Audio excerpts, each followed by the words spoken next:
Before we begin, viewer discretion is strongly advised. The following is for educational and entertainment purposes only. This is the verbatim federal courtroom testimony of the Sean Diddy Combs trial as reported by Inner City Press. When Kanye West stepped into the courtroom, no one expected what he was about to say, but what he revealed left the gallery frozen in disbelief. Staring straight ahead, Kanye declared that Sean Diddy Combs wasn't just a music mogul. He was connected to the mysterious death of the king of pop himself, Michael Jackson. And he wasn't speaking metaphorically. Kanye testified that Diddy was part of a hidden power network, one that may have orchestrated Jackson's downfall. He pointed to Fahim Muhammad, Diddy's current head of security, who was also in charge of Jackson's safety during his final days. He detailed Michael's chilling final phone call. He claimed Jackson knew he was being hunted, and Kanye swore that Diddy was the one pulling the strings. This wasn't a meltdown. This wasn't paranoia. This was a warning. In this video, we break down Kanye's shocking testimony, the mounting evidence, and the disturbing web of connections that could change everything. The courtroom was already on edge. Day after day of disturbing testimony had left jurors visibly shaken,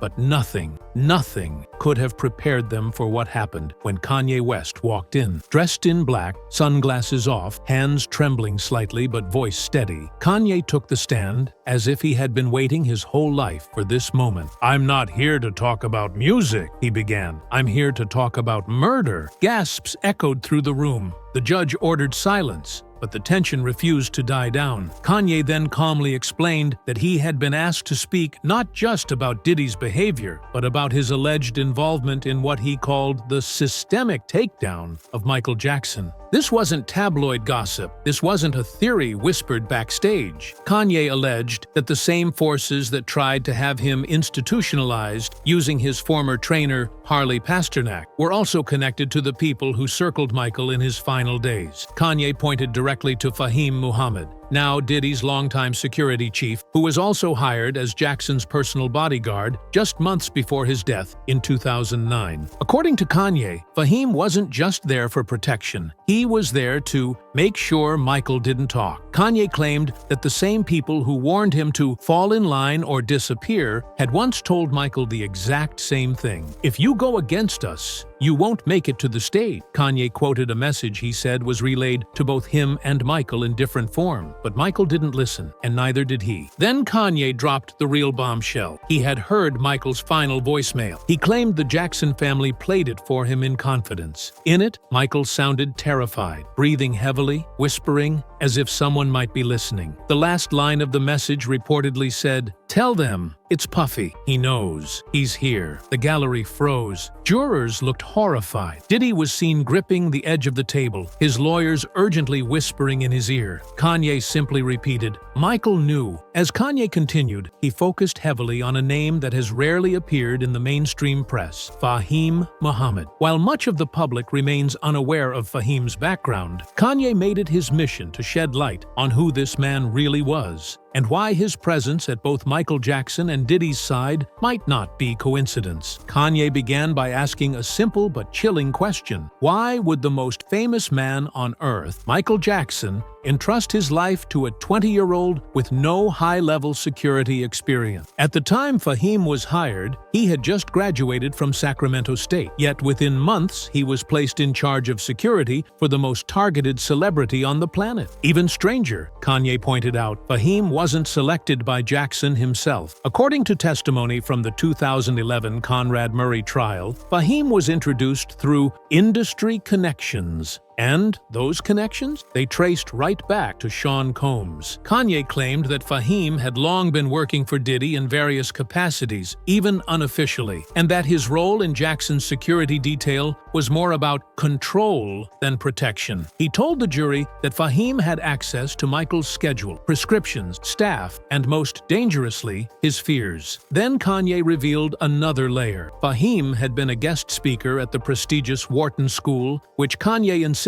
was a red flag, stating that institutions like Wharton have long-standing relationships with military intelligence. Kanye didn't outright say Fahim was an intelligence operative, but he leaned into the implication. What "What kind of bodyguard speaks at Wharton?" he asked the jury. "Not one who carries a gun, one who carries a mission." He recounted rumors that Fahim helped clear hard drives and erase security footage from Michael's mansion after his death. And now, Kanye said, this same man helps Diddy run his empire. He described Lil Rod's lawsuit, which named Fahim Muhammad as the enforcer behind a criminal operation, the same lawsuit that alleged Fahim could make people and problems disappear. "First Michael Jackson," Kanye said, "then me. Who's next?" Kanye then shifted his attention to a topic he had hinted at many times over the years, but had never before discussed so directly in court. Handlers, the shadowy figures he claims are placed in celebrities' lives to control, manipulate, and silence them. He pointed to his former trainer, Harley Pasternak, as his own handler, someone who once texted him, threatening to send him back to Zombieland if he didn't comply. Kanye looked the jury straight in the eye and said, "That man threatened to lock me up in a psych ward for not behaving. What do you think happens to people who don't play along?" He then drew a direct connection between Harley and Fahim, two different handlers, two different artists, one goal: control. According to Kanye, Michael Jackson was given his own version of a Harley, except this one didn't just threaten to drug him. This one had the keys to his house, his medicine cabinet, and his fate. Kanye replayed the pattern. Michael gains power by owning half of Sony's catalog. He challenges Tommy Mottola. He protests in public. Then suddenly, he's sick, sedated, and dead, with Fahim Muhammad in charge of his security. Kanye rises to fame,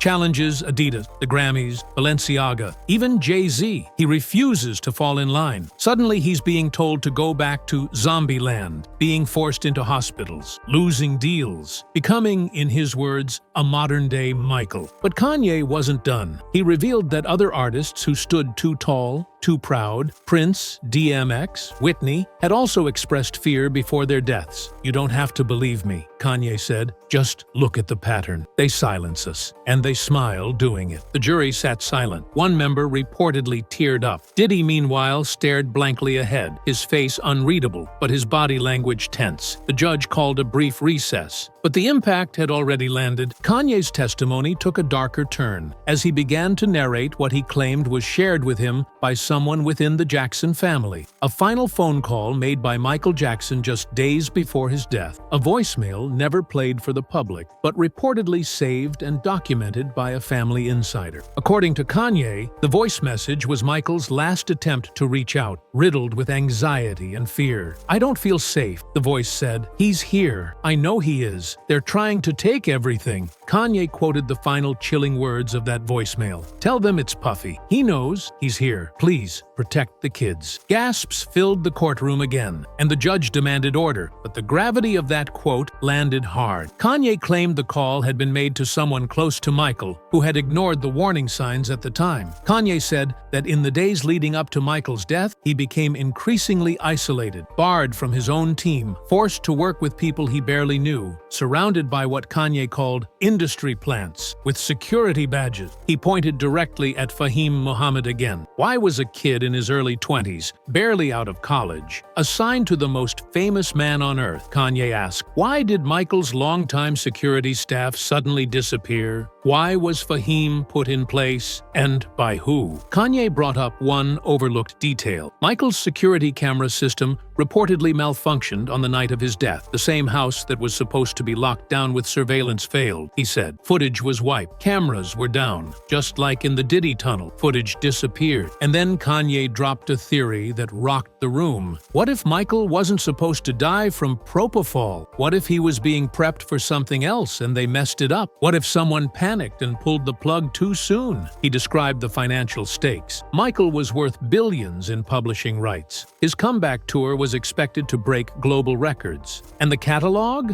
Kanye added, that catalog is worth killing for. He closed this portion with a single line. Michael's death was the cleanest business move Sony ever made. Kanye's words opened the floodgates, not just about Michael Jackson, but about what he said was a broader pattern that had haunted the music industry for decades. In Part 5, the focus shifted to a grim list of artists who Kanye claimed tried to fight the system and ended up silenced, either in death or in disgrace. Whitney Houston, DMX, Prince, Amy Winehouse, Lisa, Left Eye Lopes, Kanye recited, as if reading a eulogy. Each one tried to break free, each one tried to speak truth, and each one is gone. He mentioned how Prince had openly battled Warner Brothers for the rights to his music and warned others about contracts and labels controlling their soul. Prince was later found unresponsive in an elevator, alone, after warning friends that someone was trying to silence him. Kanye recounted Prince's strange final appearances, where he spoke cryptically about death and being watched. Then came Whitney Houston. Kanye claimed she had once told Clive Davis that she knew too much, especially about certain freak parties that he alleged had links to Diddy's circle. Her erratic final days, Kanye said, weren't random. They paint you crazy, so they don't have to explain your death. He referenced Lisa Left Eye Lopes, who recorded a video days before her death in Honduras, saying she was being followed and that spirits were warning her. You know what she said in that video? Kanye asked. She said she was being hunted. Then her car went off a road with no barriers. Kanye claimed these weren't coincidences. They were coordinated purges of non-compliant artists. When you stop being useful to the machine, or you speak out, or you own too much, you become a liability, he said. The courtroom watched as Kanye named one more artist, Biggie Small. You think it's a coincidence that Biggie's death remains unsolved? He asked. Or that the only one left from that circle standing tall is Diddy? Sean Diddy Combs, and the infrastructure Kanye described as one of the most protected empires in music history. According to Kanye, the Diddy brand was not just about music, it was about power, leverage, and control. A front, he claimed, for something far more sinister. Kanye pointed to the Lil Rod lawsuit, which alleges that Diddy orchestrated parties involving sex trafficking, drugs, and bribery. But Kanye told the jury that this was just the surface. The real operation, he claimed, was about influence, about control, and about eliminating threats. He said that Diddy maintained ties with executives, politicians, and former intelligence agents. This is why people disappear. This is why lawsuits vanish, Kanye said. You can't fight this with a lawyer. You fight it with a spotlight. He cited the federal raids on Diddy's homes and claimed that not all of the footage seized was revealed to the public. I've seen parts of it, Kanye said. Tunnels, documents, names. Some of the names are still in the industry. Some of them run companies. Some of them sit in this courtroom. Then he exposed what he called the pyramid, a network of assistants, stylists, producers, trainers, bodyguards, and lawyers who all served a central purpose: silence and surveillance. You're not allowed to leave. You're not allowed to talk. And if you do, you'll never work again. Or worse. Kanye claimed that Fahim Muhammad, again, was the enforcer. He's the one who makes the calls, who clears the phones, who tells you to shut up or sleep forever. Then came the dagger. Fahim was there when Michael died. Fahim is here now. What changed? He ended this segment with the words, "The industry didn't just kill Michael. It turned his death into a business model." As Kanye West spoke these words in open court, the room sat in stunned silence. His accusations weren't vague. They were direct, specific, and damning.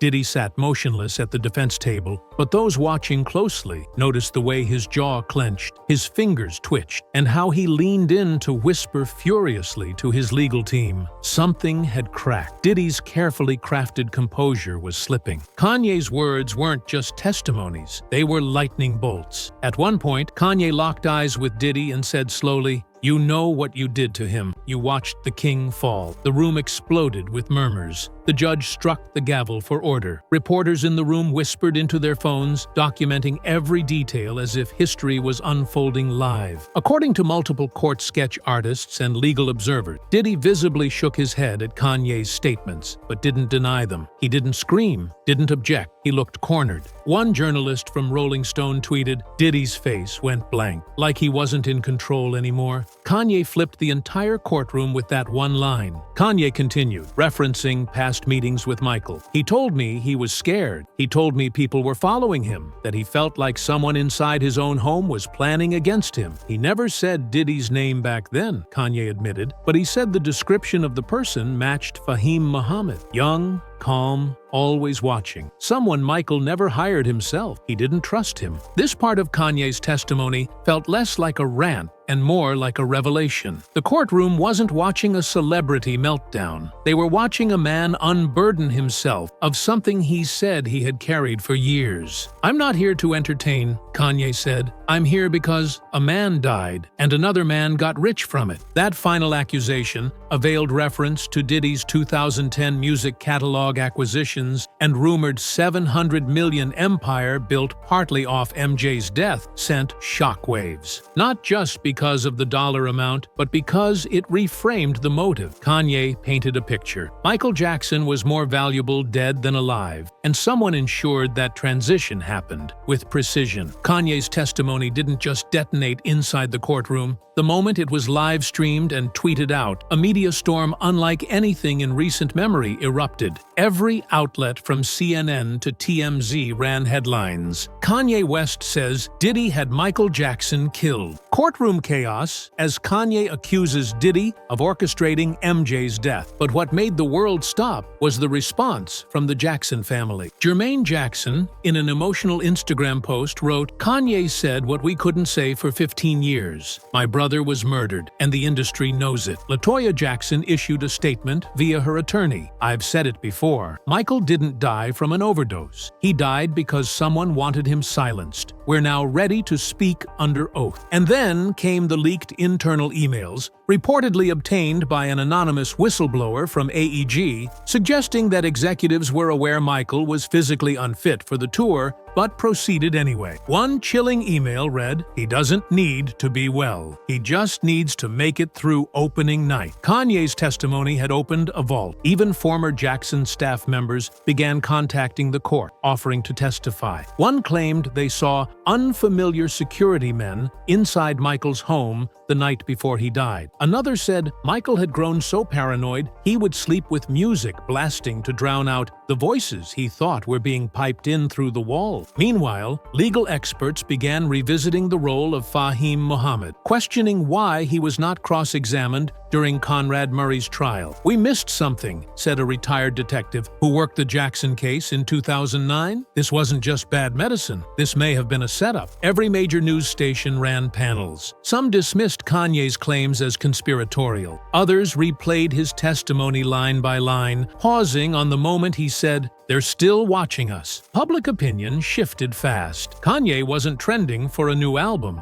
He was trending because he might have finally blown the lid off something people feared was true all along. As the court recessed after Kanye's testimony, the buzz inside the courthouse was electric. Security was increased. Reporters scrambled to confirm the Jackson family's rumored subpoenas. The judge reportedly called an emergency meeting with both legal teams to address the gravity of the accusations. The case against Diddy had just taken a historic turn. Diddy's defense team tried to downplay Kanye's words, calling them irrelevant and unverified personal delusions. But the public wasn't buying it. Social media exploded with clips of Kanye saying, "They want to call me crazy, but I'm just the only one telling the truth." Behind the scenes, prosecutors reportedly began re-evaluating witness lists. Fahim Muhammad, long quiet, rarely seen, was now a name being circulated with urgency. Rumors swirled that federal investigators were revisiting closed Jackson files, especially in light of the resurfaced voicemail and new testimonies. But the most heartbreaking development came from Michael's children. One insider claimed that Paris Jackson had privately told friends she believed her father's death